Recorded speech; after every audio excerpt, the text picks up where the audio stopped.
Isn't this frog cute? Well, you're wrong. It can kill you in about 9 seconds. And these are the deadliest mobs in Minecraft, from evil to super villainous. Phantoms just got so much worse. And now not only are they annoying, but they're also dangerous too. Since now they don't just target players, they target livestock and villagers too. And as soon as they get by, they'll pick up their prey and then drop them from a high height. And unfortunately, we can't give our pigs a pair of feather-falling boots. But possibly the most dangerous change yet is that they even have a rare chance to spawn on nights that you're well rested. So even if you're getting your full 8 hours of sleep each night, these revamped phantoms might still be an issue. And those aren't the only phantoms that we'll have to worry about. Because while this might look like a phantom, there's one key difference. It's actually one of the new specter mobs that'll spawn in the end. And this time, instead of spawning due to insomnia, you'll find the specters naturally generated in the end like Endermen. And because you're in the end, you're not going to be able to hope for these burning in the sun when daylight comes. Instead, they'll just keep swooping down to attack you relentlessly. And believe me, nothing makes the end cities more difficult than having to deal with a couple of shulker bullets, only to get hit by one of these swooping down to attack you. Or worse is that you levitate up into the sky in their domain, and they'll deal with you there. But you won't be safer on the ground either, since now, next to the end cities, you're going to find a couple of these purper golems that'll spawn as well. And unlike the other golems that we have in the game, these ones are notably hostile. And if you get too close, they'll just chuck you away. Kind of like a bad level in Super Mario Sunshine. And I'd recommend that once you get the Elytra, use that to stay as far away from these things as possible. But that's not to say that the trip back to the end gateway is any safer, since if you happen to come across one of these, you want to stay as far away as possible. That being the chorus squid mod. And if you're unlucky enough to find one of these blending in with the other chorus plants, it might be too late, since at that point these mobs will just launch themselves through the air and try to attack you. If you see a zombie with a pickaxe, you should run away. And the reason for that is that this undead miner variant could be devastating to come across in the caves. For one, they don't burn in the sun, so good luck trying to escape one of these by running up to the surface. But adding on to that, there's also 4 different ranks of these different undead miners, starting with stone, then iron, and then eventually building up to diamond. But you'll want to fight them, because if you're able to kill the rarest variant, you'll notice that they'll have unique loot that they can drop. Just watch out where they're swinging that pickaxe, okay? But more dangerous than the zombies that you'll find spawn in the caves happens when you go up to the swamps. And this new swampy variant of zombie can be devastating to come across. And you'll see as much when the swampy variant attacks you, or rather leaps at you, which is terrifying, but that's not even the worst of it, since once it attacks you, it'll also apply blindness and poison effect. Or if it's the baby form, then it'll just explode right next to you. Either case is not ideal. Oh, and make sure to avoid the water. They move faster there too. But even then, this still isn't the deadliest zombie in the game. And we'll show how bad it can get later in the video. Because first, we gotta talk about the mummy. Now, think of this thing like a husk on steroids. And while there's only a rare chance of them spawning in the desert biomes, I still wouldn't like those odds, since it only takes one hit from this mummy to get damaged by the Hunger 3 effect, which as you can see just decimates your hunger bar. And as long as it's targeted on you, you might have a chance to spawn in these other beetles as well. And those are the little ankle biters you'll have to look out for. But hey, at least when you kill it, you get gold, which has to be worth something, but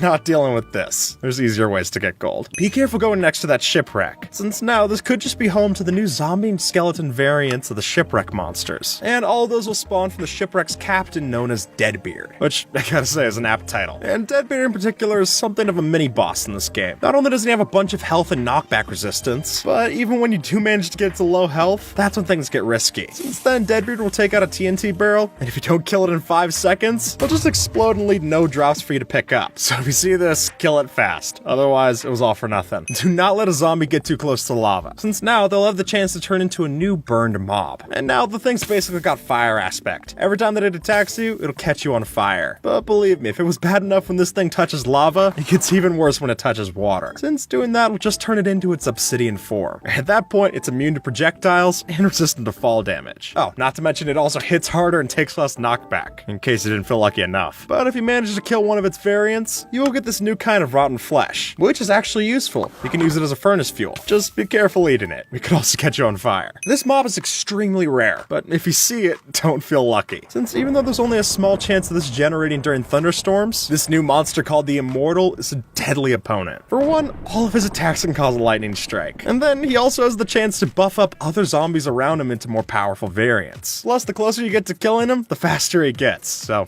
good luck with that. But despite his name, if you actually do manage to kill the Immortal mob, he'll have a 100% chance to drop a trident. But with how difficult that fight was, I would rather just take my lower chances on killing a couple of drowned mobs. This is the deadliest Minecraft mob that you've never fought, and the reason is that even though though the Illusioner mob exists in the game's code, it's never been properly implemented, until today. And now you can find some of these mobs spawning at the later parts of a raid. Now, like the Evoker, this mob's capable of using spells, but it's also got a bow, which it can fire off even quicker than we can. Not to mention that when you hit it, this thing will teleport away, turn invisible, and then summon other illusions to distract you. It's a confusing fight, to say the least. And honestly, I don't know if I prefer this over it actually never being implemented. It's a lot tougher this way, that's for one. And the Illusioner isn't the only forgotten mob that's back, since we now also have the Isolager to worry about. Even though it got rejected in Mob Vote 2020, now it's something we gotta deal with. And when you do, you'll find that this mob is able to give you a freezing effect similar to the powdered snow. But if freezing to death wasn't bad enough, it can also summon these huge ice chunks above your head. And if you can't move out of the way to dodge them,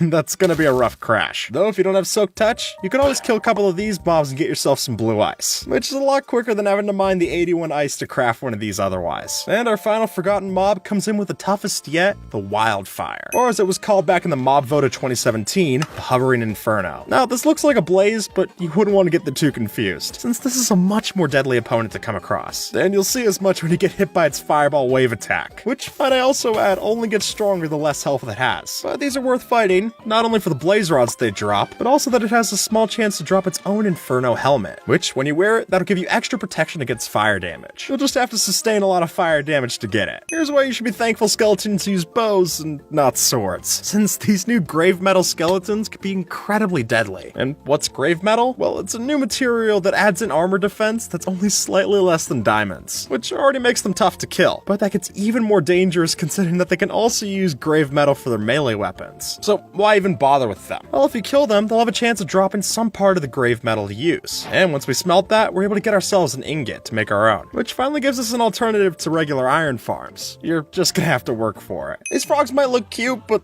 that's how they get you. Since the truth is that these are actually the poison dart frogs that you'll have to look out for. And by just touching one of these new frogs, you could wind up with a number of different potion effects. Like the red one, which makes it so you can't heal anymore. Not even with potions or golden apples. But even with that, the most dangerous has to be this yellow one. And why is that? Alright, we'll make a deal. You punch that subscribe button, I'll punch the frog. Ready? Go. Because, as you can see, this one will give you the deadliest poison effect in the game, which is maybe more of a reason why you shouldn't go around punching frogs, in case you needed one. Zombified piglins just got even worse, since if they happen to spend too much time in the nether, they could end up as this burning piglet. And unlike the other zombified variants, this one will actually start out as aggressive towards the player. And they don't just hate us, they also hate striders too. Which, I mean, come on, how can you hate those things? And if you let it get too close, when it attacks you, it'll light you on fire. But while it's bad when we catch on fire, it's even worse if you let this thing get next to it. Since for just swimming in lava for 15 seconds, this piglin will get even more powerful. And considering the only unique loot you get for killing this is a couple of netherrack blocks, I'd just as soon keep my distance. And it's not just the undead piglins we have to look out for. Since with the new piglin alchemist, we're also gonna have troubles when we go next to a bastion. And while this piglin by itself isn't anything too scary, what's dangerous is when you let it get too close to the other piglins, since this mob has the chance to throw out splash potions to heal them, and also give them a strength buff as well. So if you see one of these in the bastion remnant, you should focus it first. Otherwise, it'll be a lot harder to do the rest of your raid. Think of these like the healing crystals in the end. Take them out first. This wandering trader might look innocent, but that's how they get you. Since if you open up a trade with this villager and see this at the top of your screen, you have to make a split-second decision. Either you make a rotten trade to keep it peaceful, or you don't buy anything at all, in which case, it's gonna get pretty mad. And that's when it reveals itself to be the evil wandering trader variant. And even its llamas become skeletal and evil as well. And every time that you're attacked by the traitorous trader, they'll steal your items right from your inventory. And the only way to get them back is from his llama's chests. So make sure to chase after them first. Don't kill cows at night, since if you do, you run the risk of them turning into zombified versions of themselves. Because of this change, any passive vanilla mobs that you'll kill will turn into a zombified version of themselves if you kill them at night. And they're not just gonna attack you, they'll also attack other animals and villagers too. And take note, because some of them have unique effects as well. For example, the llamas will now spit poison at you, and the dolphins are able to drown you if you get too close. But easily the most dangerous happens if you kill a pig, since accidentally hitting one of these with your fire aspect sword will just cause it to explode if it's lit on fire. So just save your animal killing until the sun goes up. That way you're at least a little safe. See this creeper?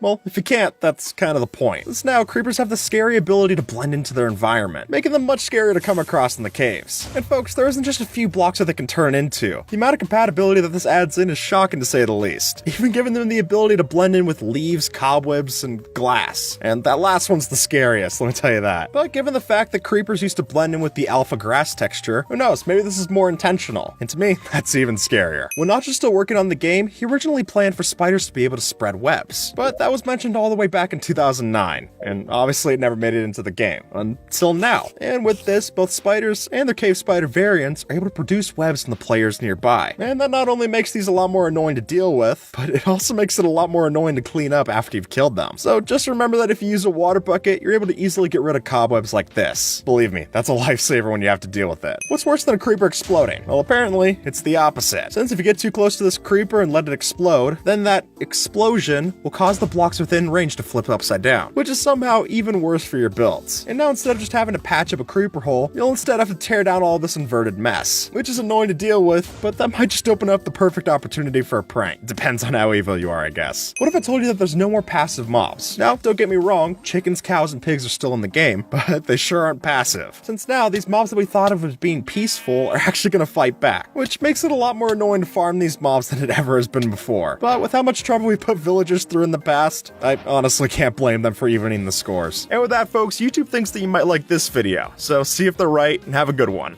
alright?